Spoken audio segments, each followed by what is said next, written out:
Hola, soy Max Keiser y esto es Keiser Report. Y esto es la política monetaria del Banco Central. Vamos ahí, agarren lo que puedan. Sí, sí.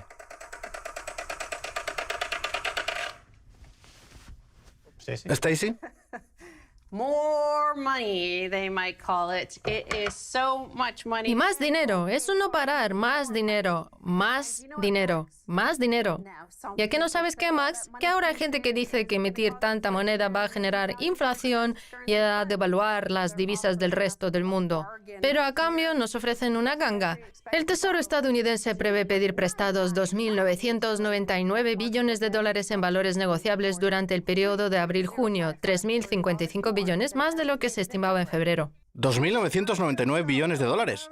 Vengan ya mismo a los sótanos de la Reserva Federal. Llame ahora. 2.999 billones y llévese 6 billones más en 6 meses. Hola, soy Jay Powell y emito moneda como un descosido. Pásese por el sótano y le regalo $1 billón ipso facto. ¿Tiene cromos de béisbol que ya no quiera? ¿Juegos de cubertería? ¿Ropa vieja? No se preocupe, aquí tiene $1 billón. Pásese por nuestra oficina de emisión de moneda. ¿Quieres esto? Es la máquina de emisión de Christine Lagarde. ¿La de Christine Lagarde? Claro. Hola, yo soy Christine Lagarde. Voilà, mon machine de imprimer de argent. Regarde bien. Hola, hola. ¡Yo quiero! Hola.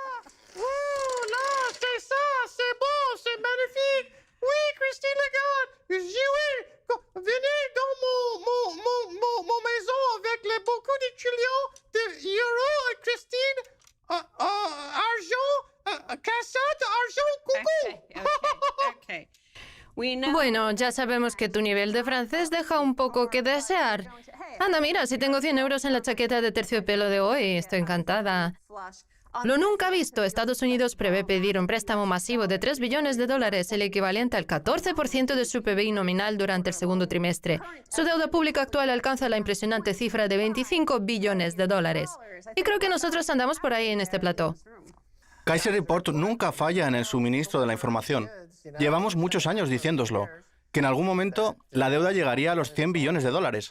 Japón ya tiene un 100% de deuda en relación al PBI en su balance general. Kuroda, el banquero central, ya ha conseguido que la deuda supere el 100% del PBI, lo que supone la compra de muchísimos bonos y activos basura. Si Estados Unidos cuenta ya con 6, 7, 8 o 9 billones de dólares y toma otros 60 billones, la deuda del planeta superará el 100% del PBI en los balances generales de los bancos centrales. Tenemos entonces 100 billones de dólares en la casilla de salida. Las cifras de los mercados de valores se han disparado en algunos sectores en concreto, sobre todo en el bancario. Recordemos que el programa de protección de pago de nóminas de la Reserva Federal fue a parar en primer lugar a JP Morgan. Allí se hicieron con una buena tajada, un 20% o así, y luego fueron repartiéndoles lo que quedaba a los pobres sirvientes y campesinos estadounidenses. Tomad. Es como las indulgencias papales. Ellos nos dan $10 y nosotros les damos a cambio $50 en concepto de comisiones bancarias. Eso es lo que diría Jamie Dimon. Soy el papa del dinero útil. Soy el papa del dinero fiat. Jamie Dimon, Dios mío, menudo desalmado. Sí, ya sabemos que ellos siguen emitiendo moneda. Por lo visto, el déficit presupuestario de Estados Unidos alcanzará los 4 billones de dólares este año. Todavía recuerdo lo conmocionados que estábamos en el programa cuando hace unos años el déficit presupuestario del país llegó al $1 billón. Nos quedamos estupefactos y pensábamos que era el fin del mundo y ahora va camino de los 4 billones de dólares, por eso van a pedir esos 3 billones. Hay quienes dicen que el dinero fiat infinito va a dar lugar a una guerra infinita. Veamos este artículo. La batalla mundial de los bancos centrales podría derivar en una guerra infinita. Los grandes bancos centrales están comprando una gran variedad de bonos gubernamentales, deuda corporativa y préstamos al consumidor para ayudar a las empresas y a las familias a superar la pandemia del coronavirus. Lo que no se sabe es si podrán parar. Pues mira, otra vez estaba yo en lo cierto. Los bancos centrales están privatizando toda la economía. Sí. Emiten moneda para comprar todos los activos que produzcan ingresos, así como todos los valores, bonos, inmuebles, alquileres, hipotecas, todo. Están privatizando toda la economía, como ya he dicho. Creo que lo insinué en el programa por primera vez hace unos 3 años. Bueno, pues aquí tienen ustedes las noticias de los medios de comunicación de masas en las que advierten que no saben qué pasará si nunca dejan de hacerlo, si siguen comprándolo todo con dinero emitido. ¿Qué pasará si llegamos a eso? Tenemos 2 resultados posibles. El primero es un sistema neofeudalista, en el que retrocedemos a la Edad Media y toda la economía está en manos de unos pocos oligarcas, mientras que el resto vive como campesinos contratados en granjas y pulsa en los anuncios de las redes sociales para ganar pastillas proteínicas. El segundo resultado posible es una economía de tipo soviético, en la que el Estado tiene todas las propiedades y todo el mundo es igual de pobre. Ese sería el otro futuro, aunque también podría ser que deriváramos en una combinación de ambos supuestos. Ese sí que sería un grandísimo problema. Una cajistocracia en toda regla. Lo que sabemos seguro que no va a volver es el capitalismo estadounidense de libre mercado. Pues yo me he vuelto a traer a Plucky porque le encanta la emisión de moneda. En el programa anterior lo dimos todo por perdido. Dijimos que el dinero fiat tenía los días contados, que iban a la desesperada con tanta emisión de moneda. Plucky es británico, por eso es tan larguirucho. Y tiene que emitir unas cuantas libras. ¡Vamos, Plucky! ¡Dale caña! Son para la reina, para la reina. La reina tiene incontinencia financiera. Le hacen falta sus pañales de adulto.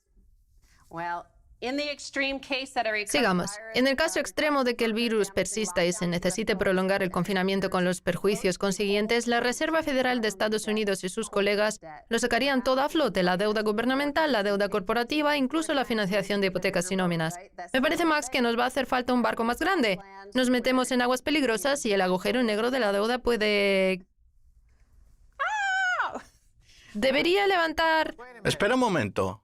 ¿En serio dices que Plucky es británico porque la máquina esa está llena de libras? Eso no es verdad. Plucky es un pollo estadounidense, rojo, blanco y azul. No, que va, estaría bastante más rechoncho y está como un fideo. Lo comparamos cuando vivíamos en Reino Unido, pero en el artículo hablan de una guerra infinita porque evidentemente todas las divisas fiat están enfrentadas al resto de las divisas fiat. Si todas se derrumban a la vez y acaban desparramadas por los suelos y apiladas en montañas de basura, no habrá manera de saber cuál está más devaluada que la otra. Todas estarán igualmente devaluadas.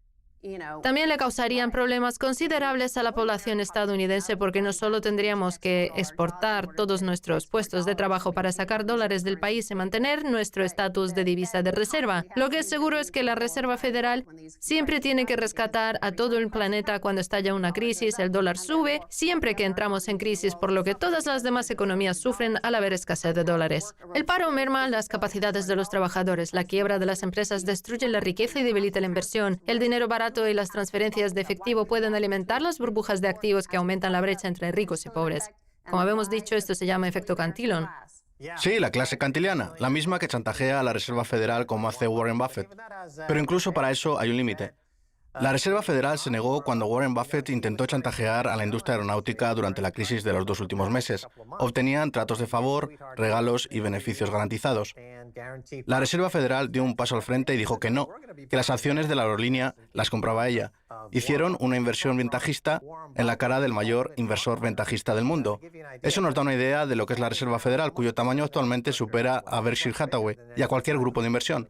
Lo que pretenden es privatizarlo todo y dárselo a la gente que posee la Reserva Federal de Estados Unidos, que son unas 20 o 25 familias.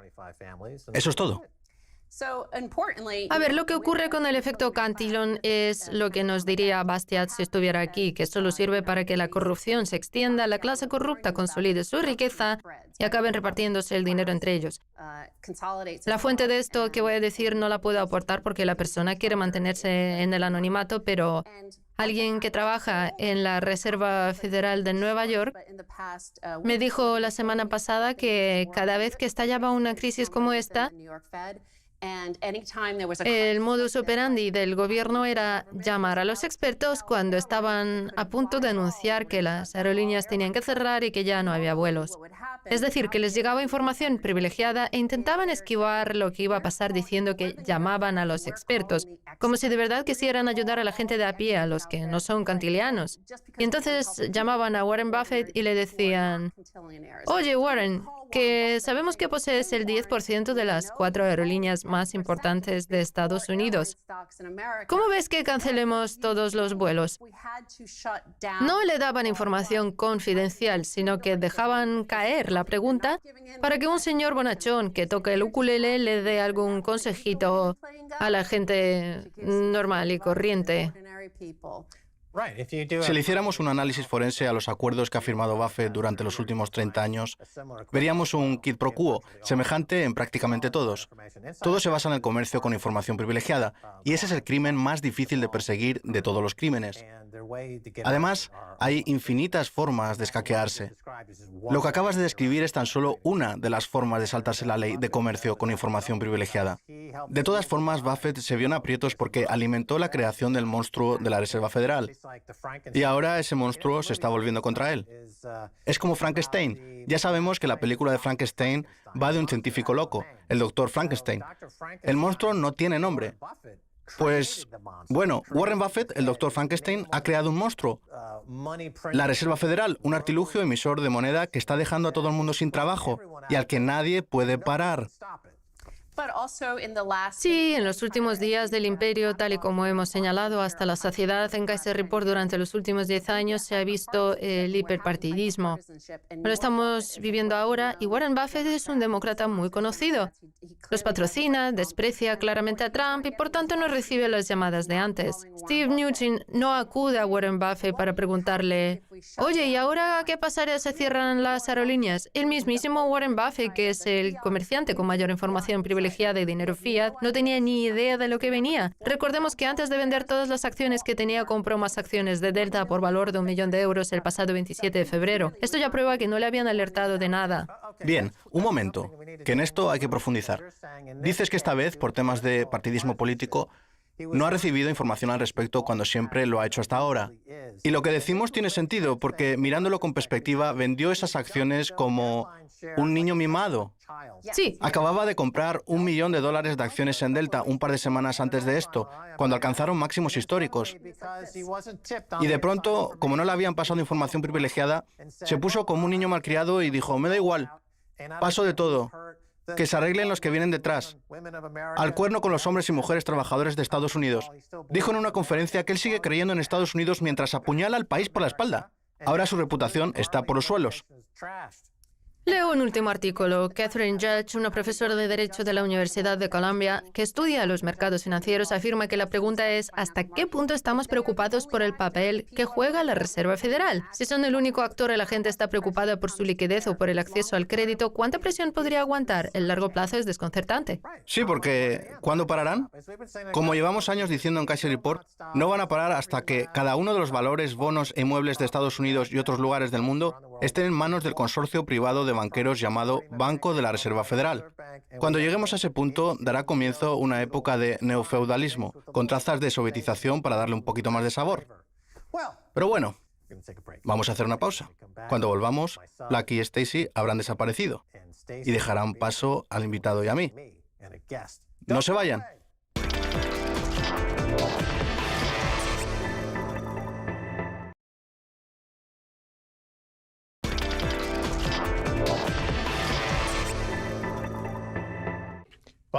Bienvenidos de nuevo a Kaiser Report. Soy Max Kaiser y es hora de hablar con Lawrence Lepard, de Equity Management Associates.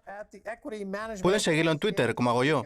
Sabe muchísimas cosas realmente interesantes para los que quieran aprender sobre el dinero duro y adquirir conocimiento. Bienvenido a Kaiser Report, Lawrence.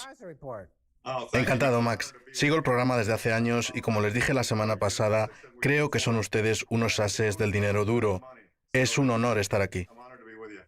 Oh, pues fantástico entonces. Vamos allá. Escribió usted en su último boletín informativo que se ha cruzado el Rubicón y que el gobierno estadounidense ha optado por la técnica del helicóptero monetario. ¿Podría explicarnos qué es el helicóptero monetario y qué ocurrirá a partir de ahora? Pues claro, seguro que muchos de sus espectadores saben que en el 2008 empezaron a incrementar el crédito y a emitir moneda. Todos pensamos que daría lugar a una hiperinflación, pero nos equivocamos y fuimos muchos los que sufrimos las consecuencias. Lo que hicieron en realidad fue rellenar el agujero creado por el derrumbe de la estructura de deuda y el mercado inmobiliario. Sin embargo, el dinero nunca llegó a la población, sino que se filtró en los mercados de bonos y de valores, lo que dio lugar a una burbuja y a una caída de la velocidad de circulación del dinero. En cualquier caso, la inflación está infravalorada. Eso ya lo sabemos. Nunca llegamos a ver la inflación que se esperaba en aquel ciclo económico en concreto, porque el dinero no llegó a manos de la población. Las cosas han cambiado en el presente. A mí me resulta sorprendente. El derrumbe a causa de la COVID-19 ha dado lugar a que gente como Bernie Sanders y Andrew Yang considere como aberraciones la emisión de moneda, darle dinero a la gente y entrar en altos déficits fiscales. De todas formas, estoy seguro de que encontrarán la manera de repartir dinero en cuanto vean que el 1% que posee el mercado de acciones se ve amenazado, que se derrumba la liquidez y que los del capital riesgo tienen que echar el cierre. Los cheques son una miseria, la verdad. Me refiero al dinero que se está enviando a las empresas y a la moneda que se está usando, emitiendo y distribuyendo con el helicóptero monetario del que habló Friedman hace años. Luego, Bernanke fue un irresponsable y dijo que lo incorporáramos. Las consecuencias las estamos viendo ahora. Una vez empiezan, no pueden pararlo. Nuestros espectadores ya sabrán a qué me refiero. Lo único que hará es crecer. Un buen amigo mío, Dan Oliver, dice que esta vez sí que vamos a vivir una inflación de las grandes. E incluso en el caso de que se dé una deflación a corto plazo, como está pasando con el precio del petróleo, da un poco igual. Yo apuesto que la velocidad de circulación del dinero va a crear una especie de protección en torno a la moneda. Creo que va a ocurrir eso y que está teniendo lugar lo que yo llamo una ISC, inflación sustitutiva de divisas. La gente empezará a ver que el dólar ha dejado de ser deseable. Si le echamos un vistazo al gobierno de Estados Unidos, al déficit del país y el balance general, no observamos sino que estamos en bancarrota. El gobierno está más que arruinado. Es cuestión de tiempo que la gente se percate de que tener sus ahorros en dólares, ya sea en efectivo o en bonos, va a ser una malísima opción. Al final se disparará el precio del oro y se pondrá en más de 1.700 o 1.900 dólares, que es el antiguo máximo, y posteriormente entre 2.000 y 3.000. Y después la ley de Grisham tomará las riendas. Desgraciadamente creo que nos dirigiremos a una situación semejante a la República de Weimar. Espero que sean lo bastante inteligentes como para reestructurar la economía antes de que eso ocurra. Pero si nos fijamos en los políticos que están al cargo, no puedo dejar de pensar que así es como acabaremos. Pero bueno, vaya respuesta más larga, Max. Si le parece, pasamos a la siguiente. Claro, muy buena respuesta. Hablaremos de las cifras y la gráfica de la velocidad de circulación monetaria en un segundo, pero antes me gustaría que hablásemos de lo que decía usted de las expectativas del 2008. Dice usted que pensábamos que se iba a producir una inflación, pero que en su lugar hubo una deflación. Si lo miramos desde la perspectiva actual, ¿tiene sentido que hubiera más deflación? En 1971, Estados Unidos abandonó el patrón oro y el planeta se zambulló en las divisas fiat. El dinero se emitía sin respaldo alguno, por lo que podemos decir que toda la moneda fiat no es más que deuda. Sí. Todo ese dinero nace en forma de deuda. Si ese dinero, que conlleva un tipo de interés, inunda la economía y necesitamos pagar los intereses de esa deuda, hay que emitir más moneda, o sea, más deuda, para saldar la anterior. Así las cosas, tendríamos una deflación perpetua, porque estaríamos inundando la economía con deuda, lo que da lugar a más deuda, y ello lleva a una deflación cuando esa deuda no puede pagarse. Estados Unidos declaró en 1971 el impago de su economía, de sus billetes, de sus obligaciones de deuda. Luego pasó a abandonar el oro y a abrazar el sinsentido de la divisa fiat.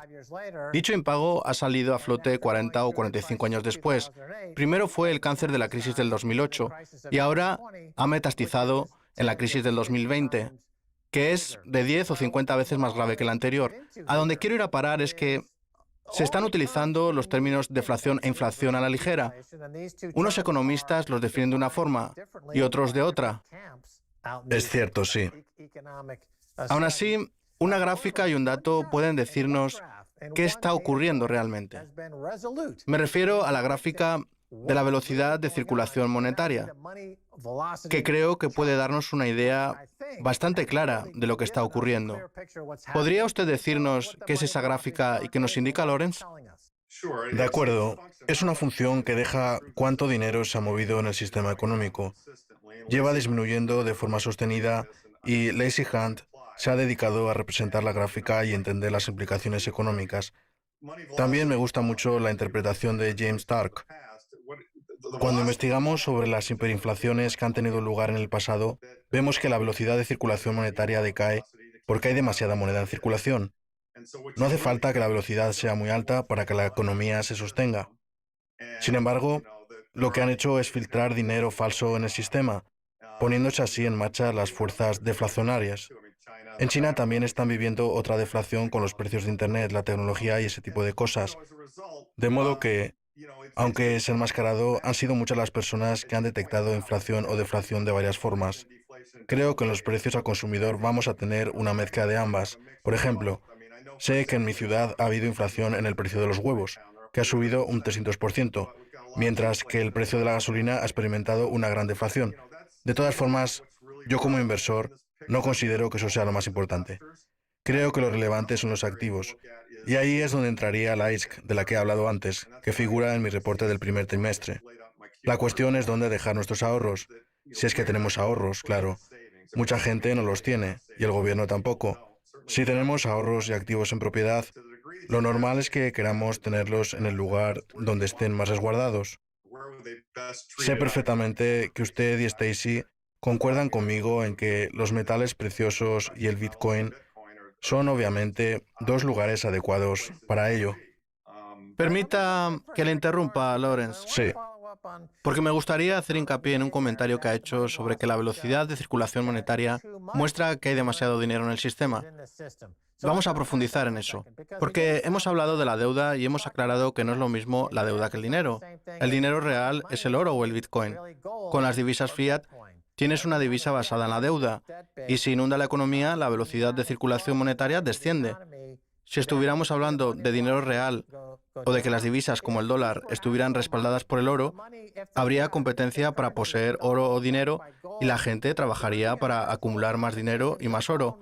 Así, todo adquiriría una dinámica empresarial y los bancos les concederían préstamos a los negocios. El dinero acabaría filtrándose en el sistema y yendo a parar a nuevos negocios, de manera que la velocidad de circulación aumentaría al competir la gente por dinero respaldado con oro. El problema es que no es más que un papel y no tiene respaldo. Así que la única forma de conseguirlo es pedirle al banco que te conceda un rescate y emita moneda por un valor igual a cero. Así es como se viene abajo la velocidad de circulación monetaria. La competencia no existe ya en Estados Unidos. Todo se trata de escalar a lo más alto de Washington y arrimarte a la Reserva Federal para agarrar gratis ese dinero de papel y sin sentido alguno. Bueno, Eso es lo que nos dice la velocidad de circulación monetaria. Dicho esto, ¿qué opina del lingote de oro? Está alcanzando nuevos máximos históricos en todas las divisas del mundo y a una velocidad arrolladora, excepto en el caso del dólar. Eso se debe a que el dólar es la divisa de reserva mundial y tiene una serie de características que le impiden al oro alcanzar nuevos máximos históricos de momento. ¿Cree usted que el oro alcanzará pronto máximos históricos respecto al dólar? ¿Cree que podría encaminarse a una cifra entre los 6.000 y los 20.000 dólares por onza? ¿En qué se basaría en ese caso? Cuéntenos, Lawrence. por supuesto, lo que ocurre es que hay una relación muy estrecha entre el déficit presupuestario de la Reserva Federal y el aumento del precio del oro. En mi informe, que envío a los interesados gratuitamente, se ve perfectamente que Meridian Macro ha hecho un gran trabajo plasmando esos datos. Lo que se ve en ellos es que el déficit presupuestario del año pasado era de $1 billón, mientras que este año ha alcanzado los $6 billones. Estamos hablando de un incremento de $5 billones. El precio del dólar ha subido $500 por cada 500.000 millones. o $1.000 por cada billón de dólares de déficit presupuestario. Lo que esto nos indica es que hay una correlación entre ambos datos y que el precio del oro va a subir en $5.000 conforme el déficit aumente. Eso significa que llegaría a los $6.700. Creo que puede ocurrir perfectamente. A lo largo de la historia, si superponemos la deuda al precio del oro en base a las cifras de los últimos 40 años, vemos que siempre van a la par, excepto en los últimos años. Se han dedicado, y con éxito, a romper esa relación, pero parece que ahora vuelven a estar correlacionados, lo que significaría que el precio del oro llegaría a más de $6.000 por onza. Sí, exactamente. Y creo que la razón de que pudieran separar el oro y el déficit es que empezaron otro ciclo crediticio y han sido muy eficaces usando las herramientas que ya sabemos para crear oro papel y eliminar el precio del oro de la ecuación, que es el que nos indica el estado del sistema que dirigen. Bien, y por último, ¿cómo llega la gente a su boletín de noticias? ¿Le envía copias a la gente? Pues sí, y el envío es gratis, porque quiero que más gente se nos una. Mi correo electrónico es lepard, LLEPARD, @EMA2, del dominio edwardmacalfa2.com. Si me envían un correo, los añadiré a la lista. Todos los trimestres escribo algo sobre mi punto de vista de la situación actual, sobre el oro, el mercado de acciones, etc. Sí, y del Bitcoin también, porque ya sabemos que el Bitcoin es oro. Gracias por venir a Kaiser Report. Gracias a usted y a Stacy. Esto es todo por hoy en Kaiser Report. Somos Max Kaiser y Stacy Herbert. Quiero dar las gracias a nuestro invitado, Lawrence Lepard. Pueden encontrarnos a nosotros o a él en Twitter. El nuestro es Kaiser Report. Hasta la próxima. Adiós.